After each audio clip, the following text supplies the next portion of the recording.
Welcome to the second lecture video of our third class time series of lecture videos. In this lecture video, we'll take a good look at conjugated dienes and discuss why they are a little more stable, that is lower in energy, than non-conjugated dienes.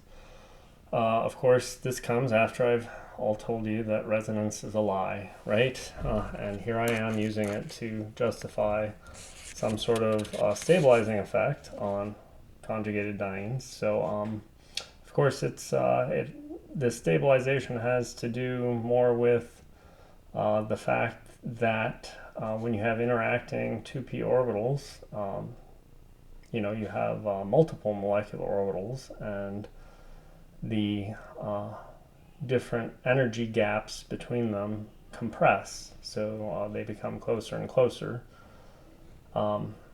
to the E=0 energy line. And of course this has a stabilizing effect versus isolated alkenes. But here we go with our resonance heuristic. Here's our major form of our conjugated 1,3-butadiene, and you could imagine pushing a couple of electrons over to one of the terminal carbons and then leaving a formal positive on the other terminal carbon, and vice versa in the other direction. So the stabilization energy is experimentally calculated using enthalpies of hydrogenation. Here we have butene and hydrogen gas, palladium on carbon. We're creating a saturated hydrocarbon. The amount of energy that we get out of this reaction is minus 30.3 kcals per mole. Of course, if we take a non-conjugated diene, this 1,5-hexadiene, we add 2 equivalents of diatomic hydrogen and our palladium on carbon, we get hexane. We just expect 2 times that enthalpy of hydrogenation. That's roughly what we get, minus 60.5, nothing out of the ordinary, right? All within experimental error. Now let's look at a conjugated diene. We get for 1,3-butadiene with our 2 equivalents of diatomic hydrogen, palladium on carbon, to get butane, we only get 57.1 kcals per mole out. Something's going on, right? This is less energy than for a non-conjugated diene. That must be because these are more stable to begin with, right? Lower in energy to begin with. And so we come up with this idea, there must be resonance energy because, those p orbitals are together, and we can form resonance forms for these conjugated dienes versus non-conjugated dienes, which we can't. And so we define that resonance energy as the change in enthalpy for a non-conjugated diene minus the change in enthalpy for the conjugated diene. So the difference between minus 60.5 and minus 57.1 is about 3.4 kcals per mole, right? That's the degree by which our conjugated diene is more stable than our non-conjugated diene. Perhaps it would help if I put this in sort of a graphical form in terms of stability, right? Here we have our energy on our y-axis, right? There's our alkene that's getting hydrogenated, 30.3 kcals per mole out. Here's our diene that's non-conjugated. We get 60.5 kcals per mole out, roughly twice. And here's our conjugated diene, which is just a little bit lower, right, than our non-conjugated diene. Because it's more stable, that is lower in energy, right, by virtue of these p orbitals being close together, such that they can overlap, and it's all one pi system. Minus 57.1 kcals per mole out when we hydrogenate that. Okay, conformation of dienes. All 4 carbons of a conjugated diene can be coplanar for orbital overlap. So you could think about a couple of different conformations for our 1,3-butadiene, because we can still rotate around the carbon-carbon single bond, even though it has a little double bond character, as we'll see in a molecular orbital description of it. This is an S-cis conformation. You can see it's a little more sterically challenging than an S-trans conformation.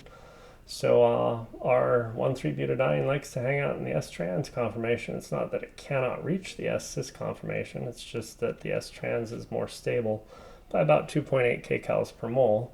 It's kind of interesting because we'll see reactions that these dienes do only when they're in the S-cis conformation. And so those reactions go faster if we hold them in the S-cis conformation, maybe by making them into a ring where they can't get out of that conformation, versus when they're free to rotate and they like to occupy the more stable S-trans conformation. The activation energy for rotation about a normal carbon-carbon single bond, it's in this range, 2 to 6 kcals per mole, I would actually say. Don't know who wrote these notes. Oh, that was me. Finally, our molecular orbital description for our conjugated diene, right? We looked at a molecular orbital description when we had 3 p orbitals, when we were considering the owl system. Now we're considering 1,3-butadiene because that's, a very simple conjugated diene system. Now we have 4 p orbitals, and it works roughly similar to our owl case.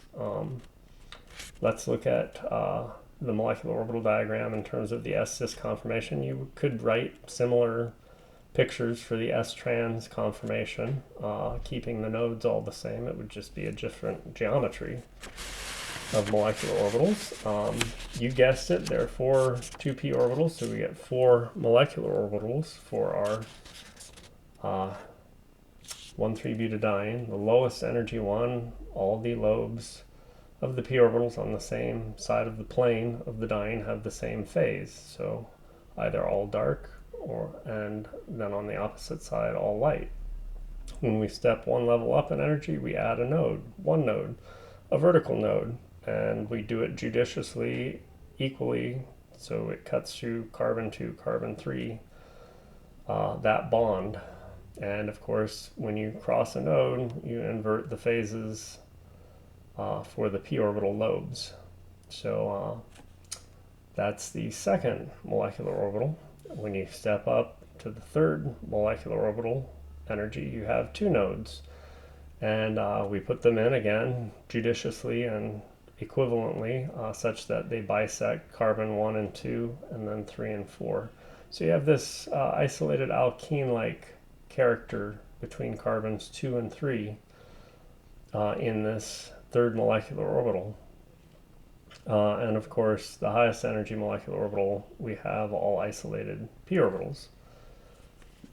And somehow that's a lower energy, more stable configuration than having just isolated p orbital or pi molecular orbital alkenes.